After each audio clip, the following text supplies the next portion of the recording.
কুমিল্লা ৬ আসনের বিএনপি মনোনীত প্রার্থী মনিরুল হক চৌধুরী বলেন, বিএনপি কৃষক বান্ধব দল, ক্ষমতায় এলে কৃষকদের সুদিন ফিরবে।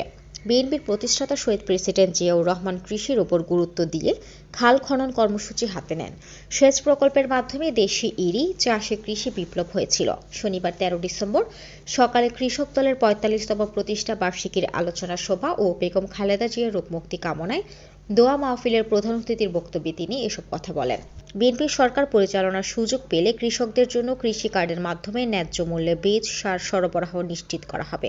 দক্ষিণ জেলার বিএনপির সাবেক প্রচার সম্পাদক, দক্ষিণ জেলা বিএনপির সাবেক যুগ্ম আহ্বায়ক ও দক্ষিণ জেলা কৃষক দলের সভাপতি মুস্তাফা জামানের সভাপতিত্বে ও সাধারণ সম্পাদক হাজী মামুন হুদার সঞ্চালনায় আলোচনা সভা ও দোয়া মাহফিলে প্রধান অতিথি হিসেবে উপস্থিত ছিলেন কুমিল্লা ৬ আসনের বিএনপি মনোনীত প্রার্থী মনিরুল হক চৌধুরী।